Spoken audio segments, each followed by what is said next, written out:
দু একজন ক্যান্সার মুনাফিক যা আরম্ভ করেছে, কোনো চিন্তা নেই, আল্লাহ আমাদের সঙ্গে আছে।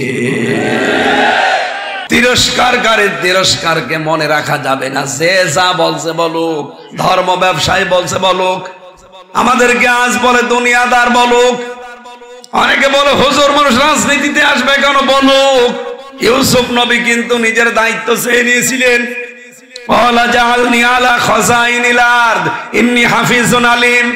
তিনি বলেছিলেন আমাকে কোষাগারের দায়িত্বটা দেন, খাদ্যের দায়িত্ব দেন, আমি উত্তম ভাবে এর সংরক্ষণ করতে পারবো। বাংলাদেশে আজ বাংলার মানুষেরা যেহেতু ভুল করছেন, সামনে যেহেতু সময় আসছে, যদি চেয়ে নেওয়ার দরকার হয় আলেমদেরকে, আলেমরা চেয়ে নেবে। এই জন্য ধর্ম উপদেষ্টা বারবার জানাচ্ছে, এই দেশে যদি খাদ্যে ভেজাল বন্ধ করতে হয় আলেমদেরকে ব্যবসায় আসতে হবে, দুর্নীতি মুক্ত করতে হয় রাজনীতিতে আলেমদেরকে রাজনীতিতে আসা লাগবে। আমরা সংরক্ষণ করতে পারবো। অর্থনীতি যদি সত্যি আপনি সংরক্ষণ করতে চান, এদেশে আল্লাহওয়ালা মানুষ ছাড়া সম্ভব না। আল্লাহওয়ালা মানুষ দিয়ে অর্থনীতি চললে কেমন দেখা যায়, আপনি ইসলামী ব্যাংকের দিকে তাকান।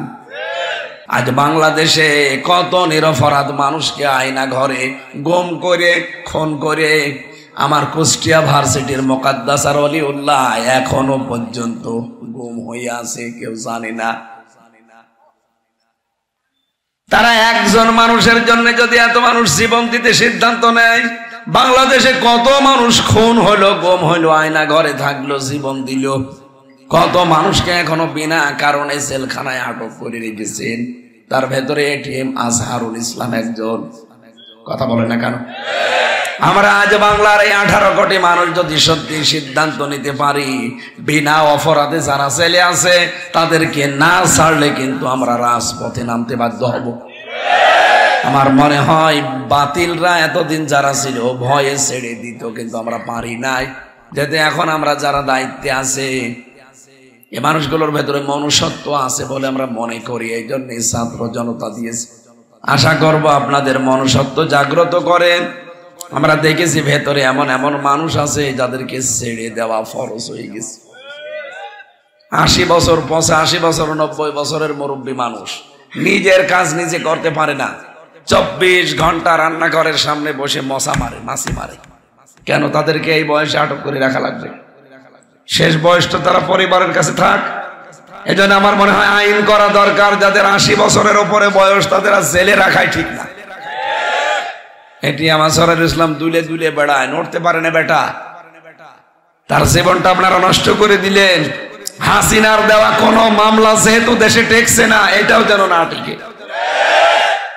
আমরা এই নিরপরাধ মানুষের পক্ষে যদি থাকতে পারি, আমাদেরকে আল্লাহ আয়াত অনুযায়ী 3টা পুরস্কার দান করবে। যদি এটা মনের কথা হয়, আমাদের উপর আল্লাহ আসন্ন বিজয় দেখাবে এবং রহমত আর বরকত নাযিল করবে।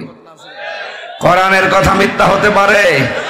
সামনে যেহেতু বিজয়ের আমরা আভাস পাচ্ছি, কারণ বিজয় আসলে কয়েকটা জিনিস দেখা যায়। আরাআইতান নাসা ইয়াদখুলুনা ফি দীনিল্লাহি আফওয়াজা। আপনি দেখবেন দলে দলে মানুষ পালে পালে ইসলামে আসতেছে। এখন যে ইসলামে আসতেছে এটা দেখা যাচ্ছে না? আগস্টের 5 তারিখের আগে বাংলাদেশে মাত্র 100 জনের 15 জন মানুষ চাইতো যে দেশে দিন কায়েম হোক। মাত্র 100 জনের 15 জন।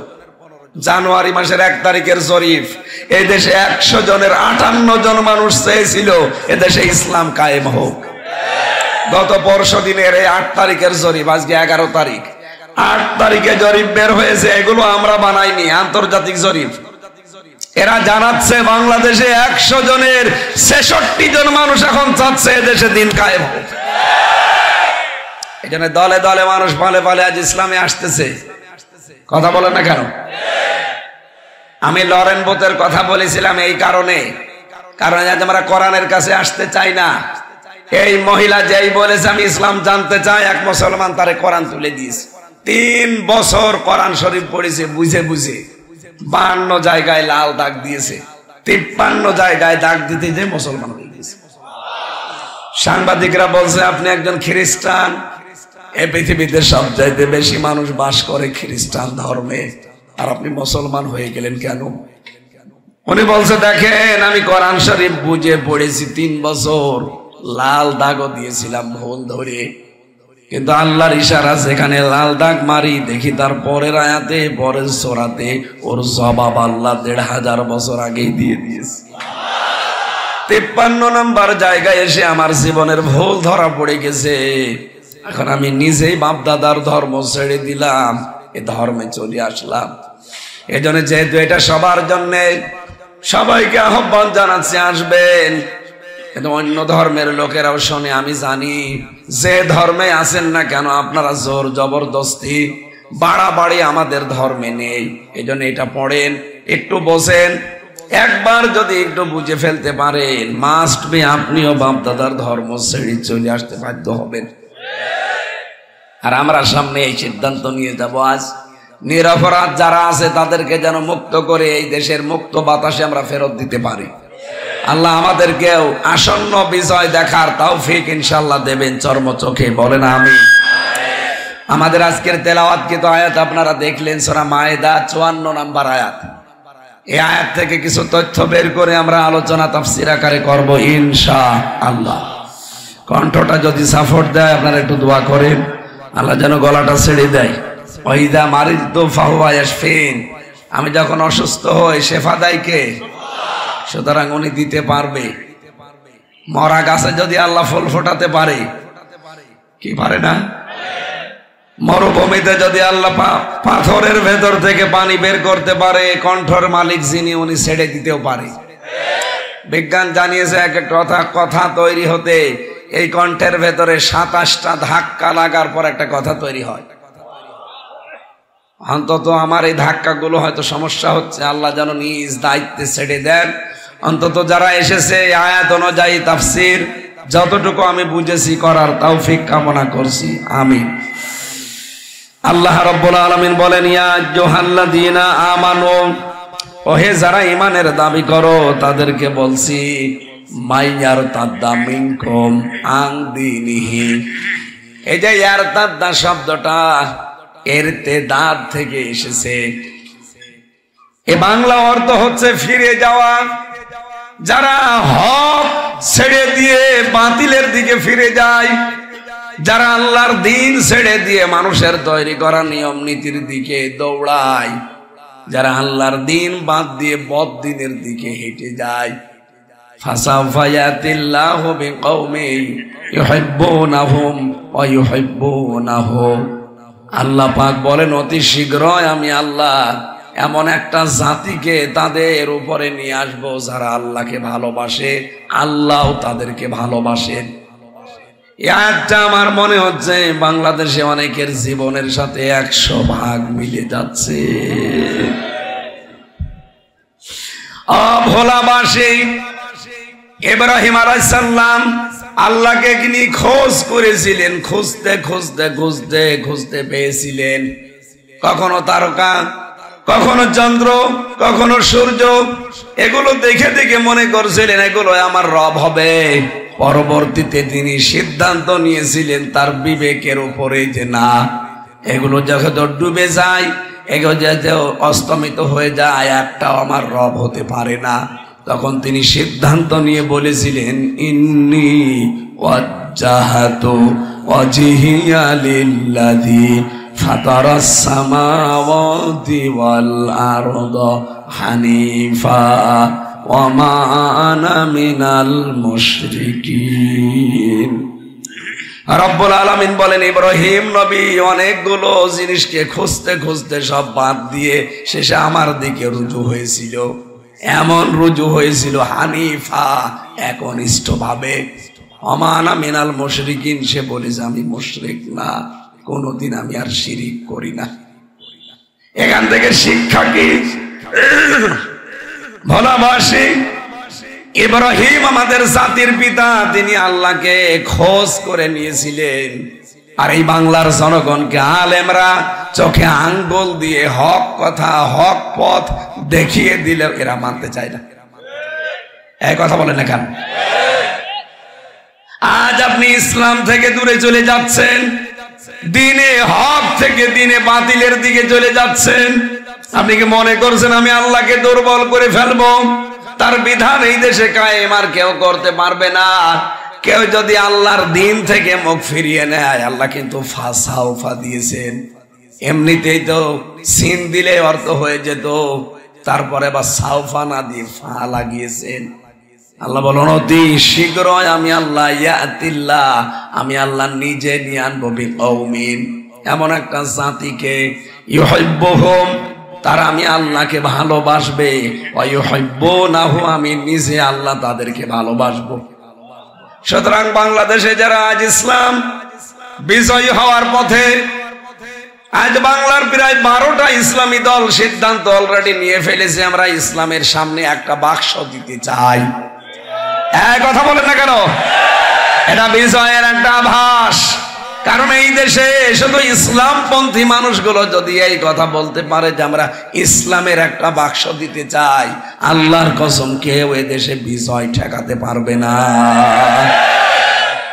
এই জন্য মুনাফিকদের মাথা অনেকের খারাপ, বিশেষ করে চাঁপাইনবাবগঞ্জের হারুন আর হারুনের বউ, মাথা খারাপ হয়ে গেছে।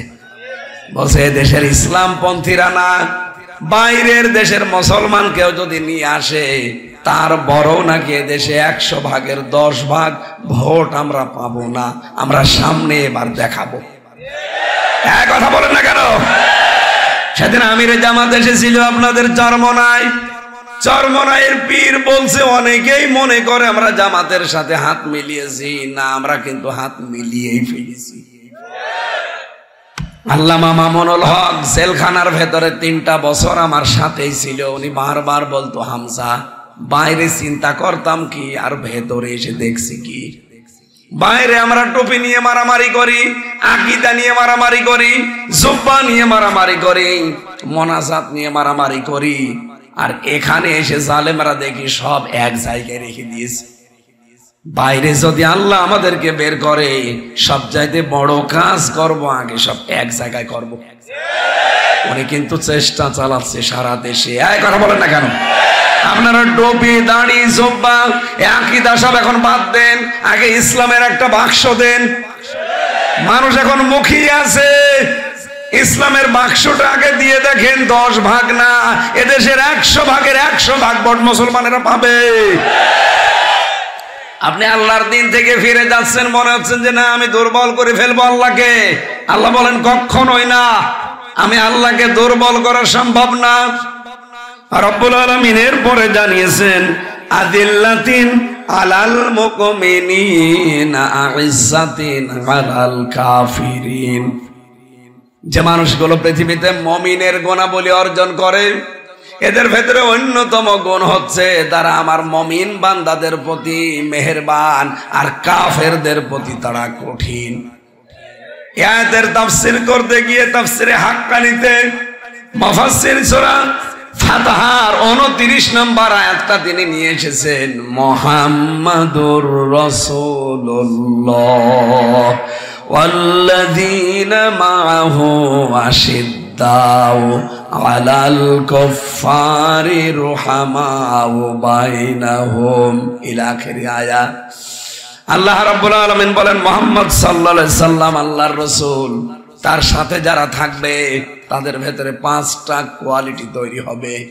1 নম্বরে আশিদ্দাউ আলাল কুফফার, তারা কাফেরদের প্রতি হবে কঠোর। কাফেরদের যত অনুষ্ঠান আছে সব অনুষ্ঠানের প্রতি মুসলমান যারা দাবি করবে তারা কঠোর হবে।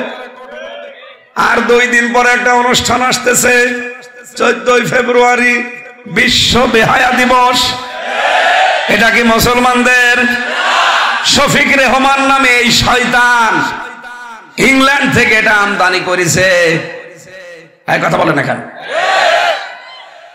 সাংবাদিকেরা প্রশ্ন করছে, স্যার আপনার নাম তো শফিক রহমান ছিল, আপনি রেহমান লেখেন কেন? ও বলছে রহমানের ভেতরে মৌলবাদের গন্ধ পাওয়া যায়, এই জন্য আমি নাম পরিবর্তন করে কেটে দিয়ে লিখেছি রেহমান। যেই শয়তান আল্লাহর নামকে পাল্টিয়ে ফেলতে পারে, তার নিয়ে আসা আমদানি করা বিশ্ব বেহায়া দিবস বাংলাদেশে কোন নবীর উম্মত পালন করতে পারে না।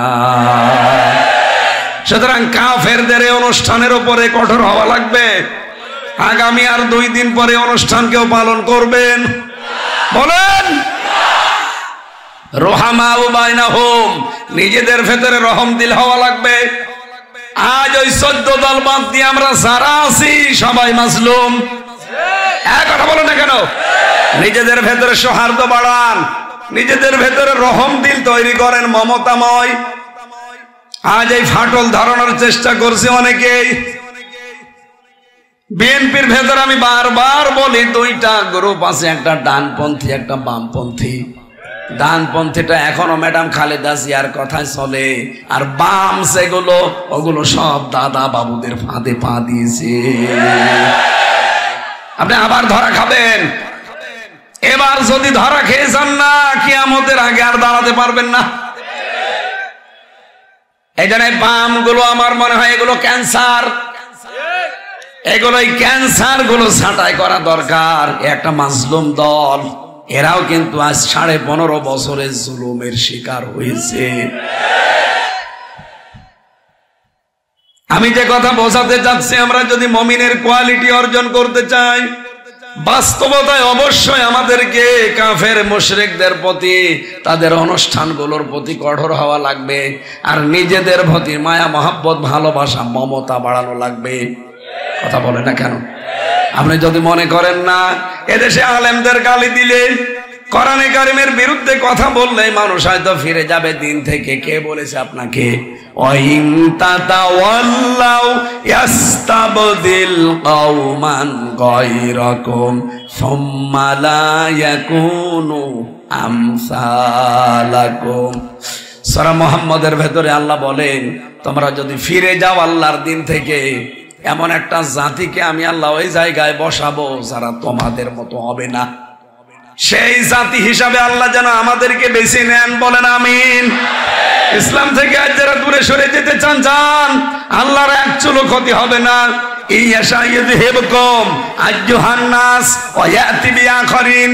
যদি তোমরা ফিরে যাও, এই মানুষের ভেতর থেকে একটা দলকে আমি আল্লাহ বের করে নিয়ে আনবো। সে ক্ষমতা এখন আল্লাহর নেই। ওয়ালা তাদুররুহু শাইআ, তাদের কোনো ক্ষতি তোমরা করতে পারবা না। আল্লাহু আলা কুল্লি শাইইন কাদির, কারণ সব কিছুর উপরে আসল ক্ষমতা কার? আল্লাহ রাব্বুল আলামিন এখানে একটা উদাহরণ দিয়েছেন আমাদের ঈমানি শক্তি বৃদ্ধি করার জন্য। যদিও ঘটনা বলা আমার উদ্দেশ্য না, আমি একটা ইঙ্গিত দেই। ইল্লা তাগফিরু ইউআযযিবকুম আযাবান আলীমা।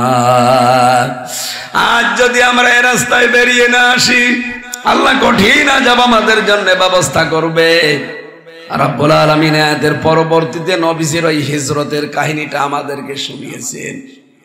ইদহুমা ফিল গারি ইয়াকুলু লি সাহিবিহি লা তাহজান ইন্নাল্লাহা মা'ানা।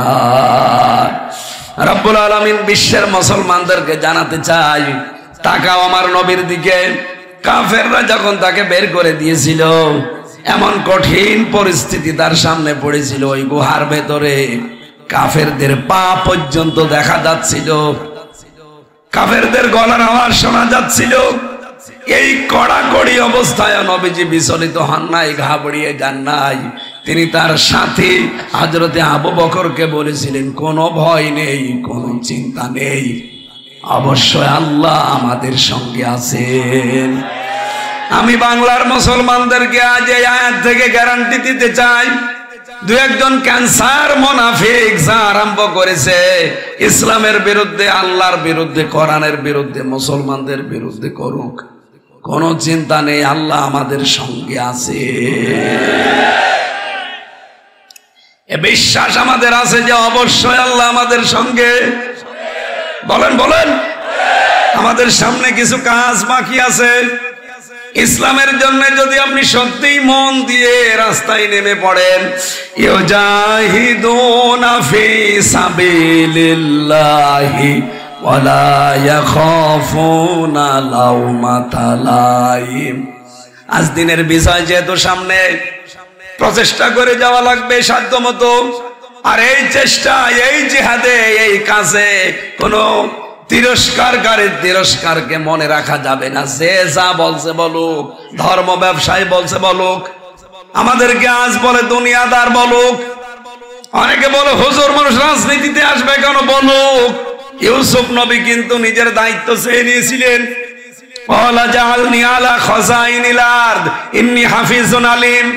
তিনি বলেছিলেন আমাকে কোষাগারের দায়িত্বটা দেন, খাদ্যের দায়িত্ব দেন, আমি উত্তম ভাবে এর সংরক্ষণ করতে পারবো।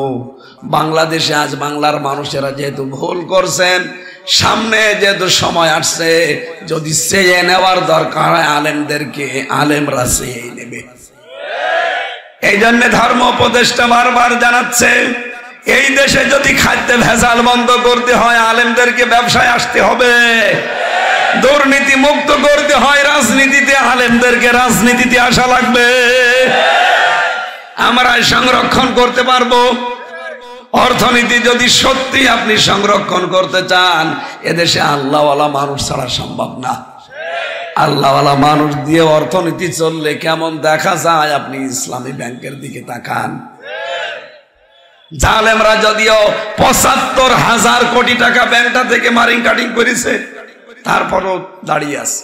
আর আমরা আশা করছি এই ব্যাংকটা আবার দাঁড়িয়ে যাবে। এখানে আল্লাহর এমন এমন নিয়ম নীতি এরা মানে, যদিও ১০০ ভাগ মানা সম্ভব না, তারপরও তারা মানতেছে।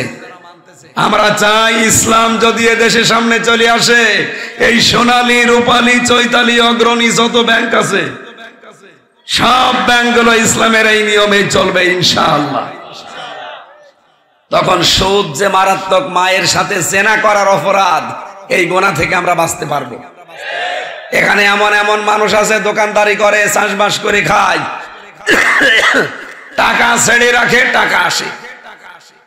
১,০০০ টাকা দিলে মাসে মাসে ২০০ টাকা বেশি দেয়। এটা কি বলে? এটা যারা করছেন, মায়ের সাথে আপনি জেনা করছেন। ও ভোলাবাসী বলেন তো, মায়ের সাথে জেনা করে এসে কেউ নামাজে দাঁড়ালে নামাজ হয়? আর জোরে বলেন হয়? কিসের নামাজ পড়েন আপনি? এখানে যারা টাকা ছেড়ে রেখেছেন, এই মুহূর্তে আসল টাকা বাদ দিয়ে বাকি টাকা মাফ করে দেওয়া লাগবে। কারা কারা এই কাজ করবেন হাত তোলেন তো। তার মানে এই এলাকায় সুদ চলছে, বাবা শাহজালাল সব হালাল না, এটা ছেড়ে দেওয়া লাগবে ভাই। আল্লাহ রাব্বুল আলামিন বলেন, তারাহুম রুকআন সুজদা ইয়াবতাগুনা ফাদলাম মিনাল্লাহি ওয়া রিদওয়ানা।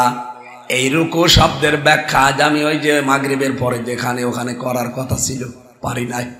নবীর উম্মত যারা দাবি করবে, আল্লাহর নবীর উম্মতের ভেতরে যে 5টা কোয়ালিটি, তার 3 নাম্বার এইটা, হে নবী আপনি তাদেরকে রুকু অবস্থায় দেখতে পাবেন। রুকু কি খালি মাথা ঝোঁকানোই রুকু না, আল্লাহর বিধান যেখানে যেটা আসবে ওইটা জানার পরে, বোঝার পরে কোনো প্রশ্ন করা যাবে না, মাথা ঝোঁকানো লাগবে। আল্লাহর বিধান এই দেশে আছে কয়টা? এই কোরআনে আল্লাহ 500 বিধান দিয়েছেন, একটা বিধান এই দেশে আমরা এখনো চালাতে পারি না। কথা বলেন না কেন? কত বিধান আছে, একটাও চলছে না। মেয়েরা যেহেতু এসেছেন, আপনাদের জন্য 2 মিনিট বলছি। আপনার জন্য আল্লাহর রুকু হচ্ছে ফরজ, পর্দা, এটা আপনার জন্য রুকু। এই কথা বলেন না কেন? এ রুকু আজ মেয়েদের আছে। মেয়েদের যে ফরজ পর্দা, হ্যাঁ আপনি রুখসত আপনাকে দেওয়া আছে, যদি আসিমাত মেনে চলেন আলহামদুলিল্লাহ। যদি ছাড় নিতে চান, রুখসাত আপনার জন্য আছে। তো মুখমণ্ডল, হাতের কবজি আর পায়ের পাতা বাদ দিয়ে পুরা শরীর ঢেকে রাখা লাগবে। কিন্তু এমন এমন পোশাক পরে আপনারা রাস্তাঘাটে আসেন, শয়তান পর্যন্ত লজ্জা পায়। আগে শুনতাম 4 পিস পরতো মানুষ, এরপরে 3 পিস এসেছিল, এরপরে 2 পিস, এখন চলছে 1 পিস।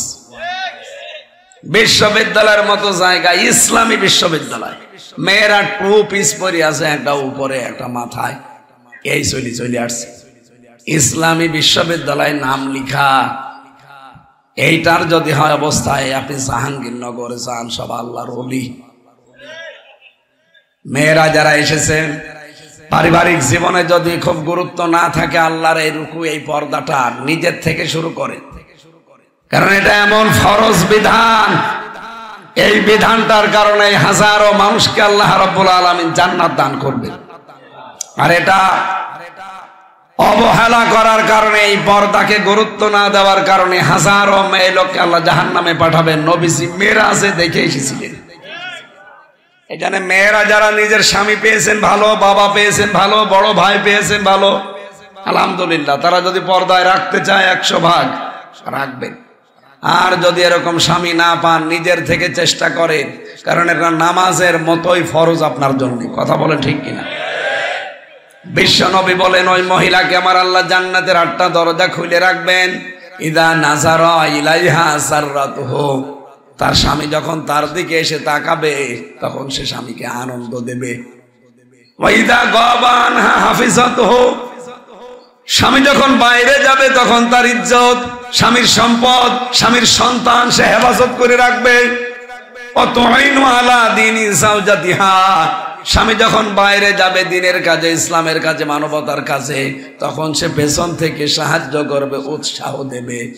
খাদিজাতুল কুবরা রাদিয়াল্লাহু তাআলা আনহা জীবনে 1 ওয়াক্ত নামাজ পড়েননি, একটা রোজা রাখেননি, একটা টাকা তিনি দান করেননি, সাদকা করেননি, যাকাত দেননি, জীবনে একবারও হজ করেননি, জীবনে একটা দিনের জন্য পর্দায় থাকেননি।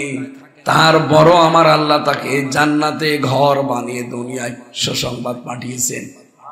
কারণ বিধানগুলো সব তার ইন্তেকালের পরে নাযিল হয়। হযরতে খাদিজাকে একটা কারণে আল্লাহ জান্নাতে ঘর বানিয়ে দুনিয়ায় সুসংবাদ পাঠিয়েছে, জিবরাইলকে দিয়ে। তিনি তার স্বামীর পেছনে শ্রম দিয়েছিলেন, যা ছিল সব স্বামীকে দিয়ে দিয়েছিলেন।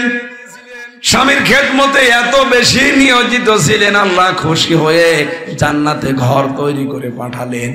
এজন্য আপনাদের বলছি, স্বামী যদি দিনের কাজে থাকে, একামতে দিনের কাজে থাকে, যদি মানবতার কাজে থাকে, যদি ইসলামের কোন কাজে খেদমতে থাকে, আপনি যদি একটু সময় কম পান তাও সাহায্য করবেন, পেছন থেকে উৎসাহ দেবেন, তাহলে খাদিজাতুল কুবরার সাথে জান্নাতে যেতে পারবেন। কি কথা বলছেন আমার? 4 নম্বরে নবীজি বলেন, স্বামী যেটা পছন্দ করে কোন মহিলা যদি ওইটা মন থেকে মেনে নেয়, তাহলে মহিলার জন্য 8টা দরজা আল্লাহ খুলে রাখবে।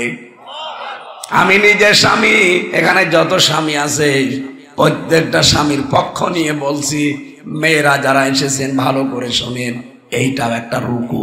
এটা কি? এটাও একটা রুকু। আমি যেহেতু সবার পক্ষ নিয়েছি, সবাই আমাকে এই দাবিটা দেবেন। প্রত্যেকটা স্বামী আমরা চাই বিয়ের পরে আমাদের মা বাবা আমাদের সাথে থাকবে। এটা চান না?